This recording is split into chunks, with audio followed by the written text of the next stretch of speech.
Bây giờ hôm nay chúng ta sẽ học một cái món rất là đặc biệt. Đó là món cà phê kem mặn. Đó, rất là tuyệt vời một cái món mới trên thị trường. Cà phê mà uống chung với kem mặn là rất đặc biệt luôn. Đó, bây giờ ngày hôm nay thì Nhi sẽ hướng dẫn cho mình. Thì trước khi bắt đầu học, Nhi sẽ giới thiệu những cái nguyên liệu mình cần.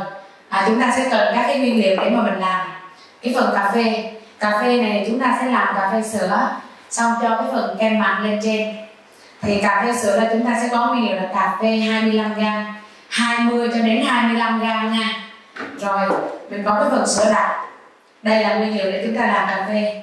Bây giờ mình sẽ có các nguyên liệu để làm được món macchiato là sữa tươi không đường, kem topping bay, kem béo ít lùn, rồi mình có muối biển tàu màng hương vani, bột Frappe và bột béo vi quanh.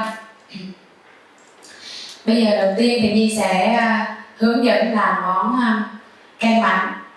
Thực ra cái kem mặn này là đặt một cái tên mới, chứ nó chính là macchiato. Nếu anh chị nào biết làm macchiato rồi thì là mình sẽ làm được món này. Còn bây giờ Nhi sẽ xem như là mình chưa biết, và Nhi sẽ hướng dẫn từ đầu luôn nha, để mình làm được cái phần macchiato hay còn gọi là kem mặn thật là ngon nha mấy anh chị nha. Thì khi làm ở đây Nhi sẽ dùng cái máy đánh trứng. Máy đánh trứng để Nhi đánh được phần kem mặn của mình. Nếu anh chị không có những cái máy lớn như Nhi thì mình có thể dùng các cái loại máy mà đánh trứng cầm tay vẫn được luôn nha. Đó. Thì ở đây là sau khi có nguyên liệu rồi, bây giờ Nhi sẽ hướng dẫn làm luôn. Là chúng ta sẽ dùng 300ml sữa tươi, 300ml sữa tươi không đường nha. Tiếp theo là mình sẽ dùng kem topping bay. Kem topping bay là dùng 80ml.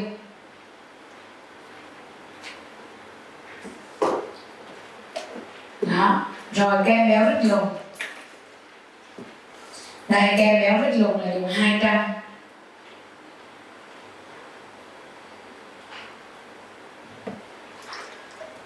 Kem béo ít lùn là dùng 200. Rồi tiếp theo là muối vani. Muối vani là chúng ta dùng 30 là muối này nè. Muối tàu màng hương vani chuyên dùng để làm các món kem mặn và macchiato là chúng ta sẽ lấy 30ml. Khi mà đong bột bằng ml là có cái bột muỗng này là mấy anh chị, nó sẽ đong ml. Hoặc là nếu anh chị không có muỗng này thì mình đong qua cái ly này thì nó cũng là đong ml luôn nha. Đó, đây Nhi sẽ lấy 30ml. Đó, 30 là 2 muỗng, muỗng to là 15. 30ml. Rồi tiếp theo là bột Frappe. Bột này là bột làm chậm quá trình tách nước. Nhi sẽ sử dụng 20ml.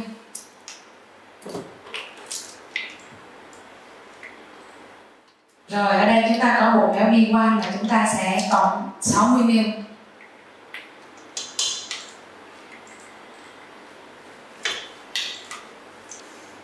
Rồi 60ml. Tiếp theo là muối ăn.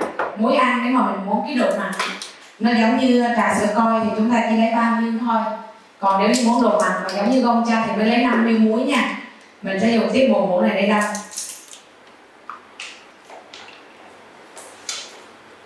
Rồi 30ml muối ăn. Rồi bây giờ chúng ta tiếp tục, sau khi mình cho hết hỗn hợp vào trong cối đánh kem thì chúng ta khuấy đều.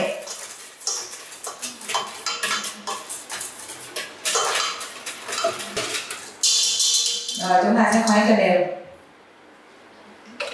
Và sau khi mà khuấy đều xong chúng ta sẽ bắt đầu đánh. Thì khi mà Nhi đánh với cái máy này, máy Everbake tại Vinba mình có cung cấp luôn, thì mình sẽ đánh là 2 phút ở mức độ số 3 là mức độ trung bình. Sau khi đánh 2 phút với mức trung bình thì chúng ta đánh tiếp 3 đến 4 phút với cái mức số 5 là mình thu được kem mặn. Còn nếu ví dụ ở nhà anh chị dùng máy thì quan trọng là mình đánh lâu hơn, mình sẽ đánh những gấp đôi, gấp 3 thời gian. Thì đánh cho đến khi nào mà cái kem của mình nó đạt được cái độ sánh giống như là Nhi làm ở đây. Thì xíu nữa Nhi làm xong, Nhi sẽ đưa cái độ sánh cho mấy anh chị coi nha. Học cái bài kem mặn này là quan trọng nhất là độ sánh, nên là Nhi đánh xong rồi Nhi sẽ đưa độ sánh cho mình xem nha. Bây giờ Nhi bắt đầu đánh đây. Nếu như anh chị đang xem video và thấy video này là hữu ích thì hãy nhấn like và comment câu hỏi bên dưới để được giải đáp. Đừng quên đăng ký kênh YouTube và nhấn chuông thông báo để được học mỗi tuần một công thức tự nhiên nha. Rồi, quá ngon luôn. Bây giờ cái món này là quan trọng nhất là đồ sánh. Bây giờ Nhi sẽ cho mấy chị mình xem kỳ cái đồ sánh. Để ở nhà nếu như mình không có cái máy này nè, mình dùng cái máy đánh trứng cầm tay thì mình vẫn có thể đánh được macchiato nha. Quan trọng nhất của macchiato là đồ sánh, bởi vì nếu đánh lỏng quá thì không ngon, mà đánh đặc quá thì cũng không được luôn. Đồ sánh là phải vừa phải, sền sền nha, không quá lỏng mà không quá đặc thì nó mới là ngon. Và macchiato này chúng ta sẽ bảo quản nhiệt độ thường thôi. Nếu mình làm này, mình nên làm và bảo quản nhiệt độ thường, bán trong ngày. Nếu mà dư thì mình có thể để ngăn mát nha. Tối đa là mình sẽ trong vòng 3 ngày. Mình để tối đa là 3 ngày trong ngăn mát nha mấy anh chị nha. Nhưng mà lưu ý là khi mà mình để ngăn mát lâu thì macchiato mình nó sẽ đặc. Và nếu như mà để ngăn mát lâu nó bị đặc thì mình sẽ dùng sữa tươi không đường để mình xử lý. Ví dụ như là khoảng tầm này macchiato là khoảng là 1,4 lít. Thì khi mà chúng ta xử lý với sữa tươi không đường thì mình cho khoảng 20 đến 30 ml sữa tươi không đường vào, mình khuấy đều cho nó trở nên là nó cái độ đặc nó bớt đi, nó sền sệt giống như bây giờ mình xài được. Cho nên quan trọng nhất món này anh chị học là học độ sánh, được không ạ? Học làm độ sánh nha là quan trọng nhất luôn. Bây giờ Nhi sẽ pha cà phê. Cà phê ở đây thì Nhi sẽ sử dụng là cà phê lọc phát hoặc là cà phê 2 lần. Thì ở đây Nhi dùng là 20 cho đến 25 g. Nếu anh chị muốn đậm vị cà phê thì là mình cho luôn là 25 g nha. 25 g cà phê lọc phát.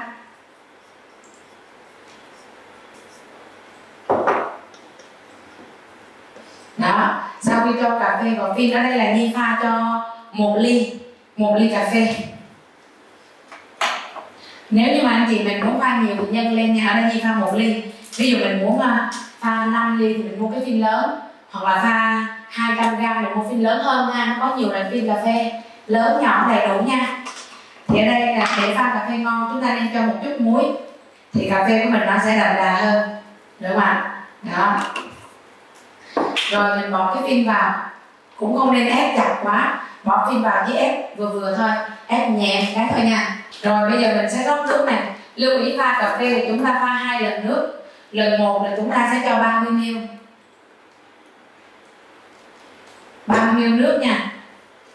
Nước sôi 100 độ C, đầy nắp. Mình chờ tầm khoảng 60 giây thì cà phê nước nó sẽ rút hết vào cà phê. Rồi mình cho đợt nước lần thứ 2. Rồi Nhi sẽ cho đợt nước lần thứ 2 là 40 ml.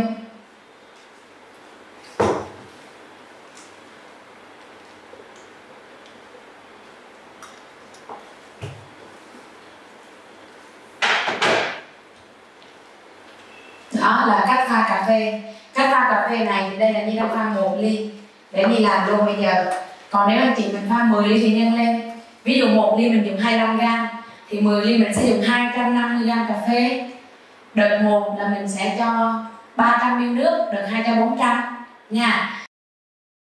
Rồi bây giờ Nhi sẽ ra món. Nhi sẽ làm món cà phê kem mặn nha. Mình sẽ đặt tên là cà phê kem mặn, nghe cho nó lạ nha. Còn mình đặt cà phê macchiato thì nó bình thường quá rồi. Mình sẽ đặt cà phê kem mặn. Người ta sẽ tò mò cái từ kem á, cái từ kem mặn, cà phê mà cũng muốn cái kem nữa. Nhưng mà rất là ngon nha, rất là tuyệt vời luôn. Cà phê thì đắng, sữa thì ngọt béo.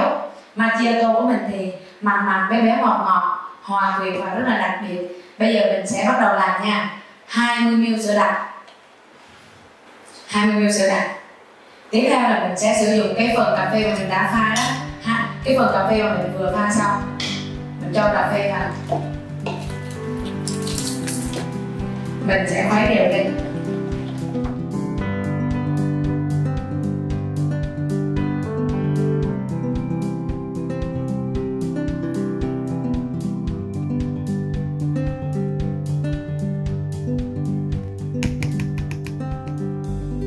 Đó, bây giờ tiếp theo là mình sẽ cho đá vô.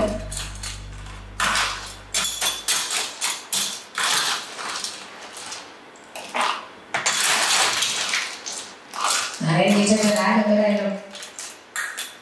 Được chưa? Wow, nhìn cái ly cà phê sữa tuyệt vời không? Lên bọt luôn. Bây giờ mình sẽ xịt macchiato luôn. Mình sẽ xịt kem mặn lên trên cùng. là xong. Dập nắp ly. Cái món này á, nếu mà mình uống dập nắp thì nó sẽ ngon, nhưng mà nếu không có nắp cũng được. Có nắp thì mở nắp ra, nhưng mà đừng có đưa ống hút cho khách, kêu khách uống trực tiếp, uống vậy này đó, uống trực tiếp như vậy dốc ngược lên thì chúng ta sẽ uống được một lần. Hai thứ là cái phần macchiato béo béo mà mặn, phần cà phê của mình, cà phê sữa Thái biết ra nó sẽ thơm đắng đắng béo béo hòa quyện vào, nó rất là ngon nha. Cho nên là khi mình bán cái ly này mình sẽ rạch miệng ly 3 cm. Đây mình sẽ dập nắp ly và rạch miệng ly 3 cm để uống. Nhưng mà nếu trường hợp không có dập miệng ly thì đóng nắp cầu. Nhưng mà nói cách là không nên uống hút, cứ để chạy đèn uống trực tiếp.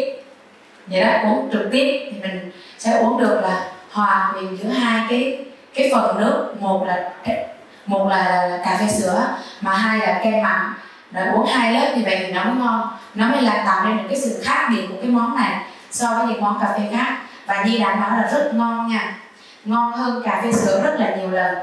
Những anh chị nào mà đã ghiền cà phê sữa mà bỏ thêm cái lớp này lên uống là tuyệt vời luôn. Giá vốn của cái ly này á là riêng cái phần cà phê sữa không á của mình là 6.000. Cái phần kem trên này mình bỏ khoảng 80ml thôi nha, là nó 2.000. 6 với 2 là 8.000. Ly một ống hút thêm 1.000 nữa. Ly với dao không có ống hút là như vậy là 9.000. Ly này là 9.000 mà có cà phê sữa và có cả phần kem mặn luôn, rất là tuyệt vời. Bao gồm cả ly một ống hút một rồi đó. 9.000 cho ly cà phê kem mặn nha. Chúc mấy anh chị mình thực hiện món này thành công, cập nhật món vào menu và bán ngày càng đông khách. Xin chào tất cả mọi người. Nếu như anh chị đang xem video và thấy video này là hữu ích thì hãy nhấn like và comment câu hỏi bên dưới để được giải đáp. Đừng quên đăng ký kênh YouTube và nhấn chuông thông báo để được học mỗi tuần một công thức tự nhiên nha. Chúc mấy anh chị mình sẽ học được nhiều điều hữu ích, ứng dụng vào công việc hiệu quả. Cảm ơn mọi người.